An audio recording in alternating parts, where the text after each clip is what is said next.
हरि ओम तत्सत हरि ओम तत्सत हरि ओम तत्सत।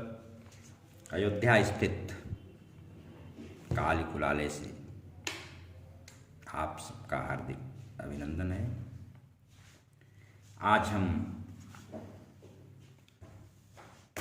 कुछ अजपा जप के बारे में आपसे सहकार स्थापित करने जा रहे हैं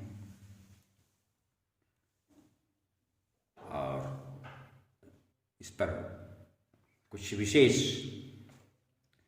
वार्ता करेंगे हम।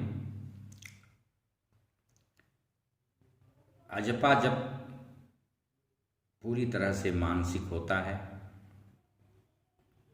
यह एक सरलतम साधना है।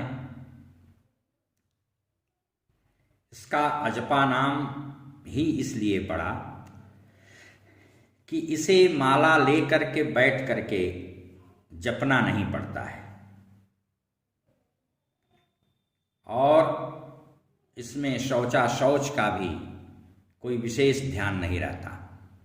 आप चलते फिरते खाते पीते सोते जागते हमेशा इसका मानसिक जप करते रहते हैं। उसी का नाम अजपा जप है। श्वासोच्छ्वास से यह जप अभ्यास होने पर होने लगता है। ध्यान बिंदु उपनिषद में कहा गया है, न जप्यते नुच्चार्यते श्वास प्रश्वासयोर गमनागमनाभ्याम संपद्यते इति अजपा। इसमें उच्चारण नहीं किया जाता, मन ही मन जप होता है। यह जीव जो है मानो दिन रात श्वास प्रश्वासों में हंसः जपता रहता है। शतानि षट् दिवारात्रं सहस्राण्डेकविंशतिः एतत् संख्यान्वितं मंत्रं जीवो जपति सर्वदा।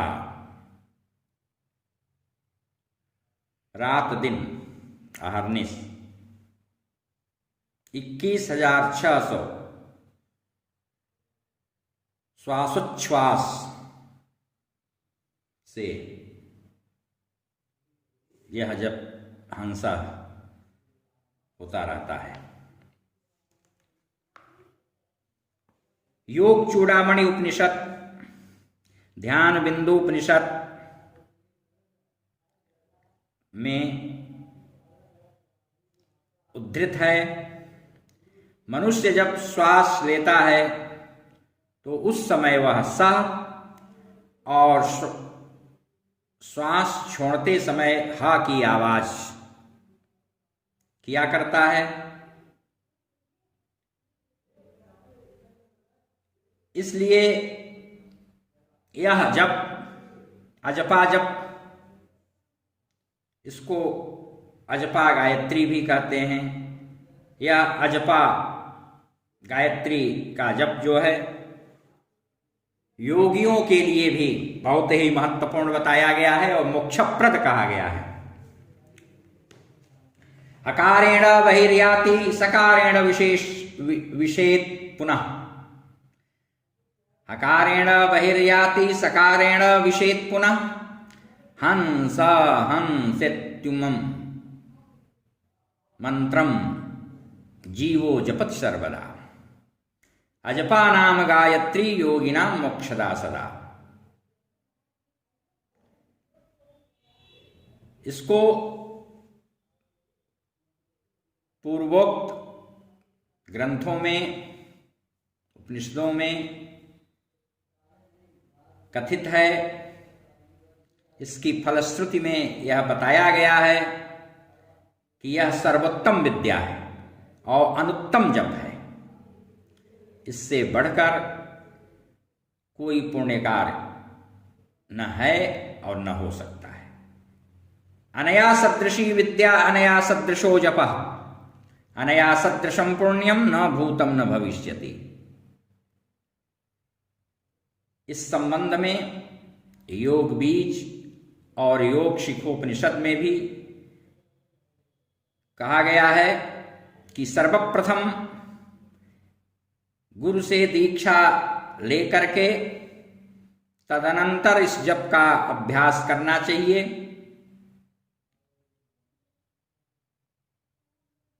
वस्तुतः मंत्र योग सोहम सोहम जो कहा गया है वह सुषुम्ना में विपरीत अर्थात हंस हंस ऐसा जप हुआ करता है। सोहम का अर्थ है वही परब्रह्म परमात्मा मैं हूं। इस प्रकार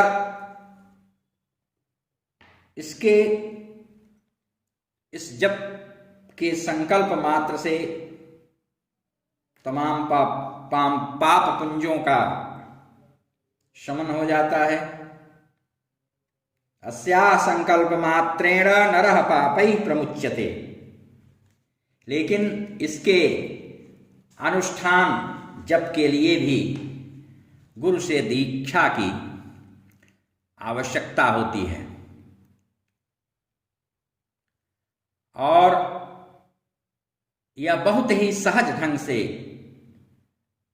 सरल विधा है। अजपा गायत्री के अनुष्ठानार्थ साधक मानस स्नान करके भी उसे जप सकते हैं, क्योंकि पहले सूर्योदय से दूसरे सूर्योदय तक किए गए अजपा जप का समर्पण और अग्रिम वैसे ही जप का संकल्प करने में मानस तीर्थ में स्नान की सुविधा होती है और मानस तीर्थ का स्नान शास्त्रों में प्रशस्त कहा गया है। प्रशस्त ही नहीं प्रशस्ततम कहा गया है। इडा भगवती गंगा पिंगला यमुना नदी तयोर्मध्यगता नाड़ी सुषुम्नाख्या सरस्वती यह स्नाति मानसे तीर्थे स वै मुक्तो न संशयः। इड़ा नाड़ी साक्षात भगवती गंगा है और पिंगला है यमुना नदी। इन दोनों के मध्य रहने वाली सुषुम्ना नाड़ी सरस्वती हैं। जो इन तीनों नदियों की संगम स्थली मानस तीर्थ में स्नान करता है वह निस्संदेह सभी पापों से मुक्त हो जाता है। और इसका भी प्रारंभ विधिवत देह शुद्धि, दिक् शुद्धि, भू शुद्धि के बाद संकल्प इत्यादि लेकर विनियोग, अंगन्यास, करन्यास इत्यादि करके करना चाहिए। इसका विनियोग है अस्य श्री अजपा गायत्री मंत्रस्य परमहंस ऋषि परमात्मा देवता अव्यक्त गायत्री छंदः हं बीजम स शक्ति सोहम कीलकम जपे विनियोग। करन्यास है ओम हं सांग गणेशाय अंगुष्ठाभ्याम नमः। ओम हं सीं ब्रह्मणे तर्जनीभ्याम नमः।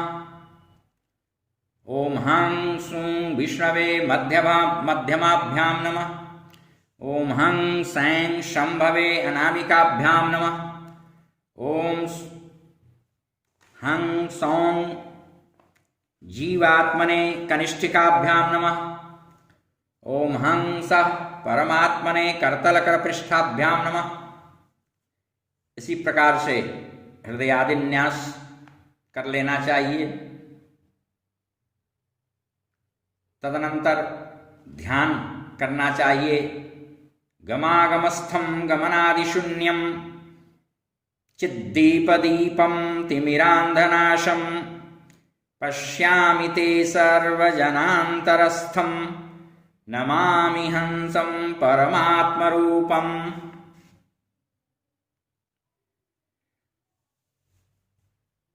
जिनका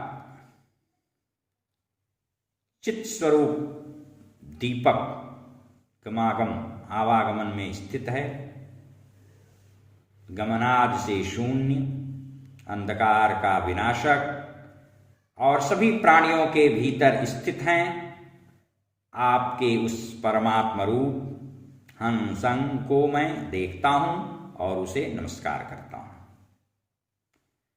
आधारे लिंगनाभौ प्रकटित हृदय तालुमूले ललाटे द्वे पत्रे षोडशारे द्विदशदलदले द्वादशार्धे चतुष्के वाशान्ते बालमध्ये डफकण्ठसहिते कण्ठदेशेश्वराणाम् हंसं तत्त्वार्थयुक्तं सकलदलगतं वर्णरूपं नमामि।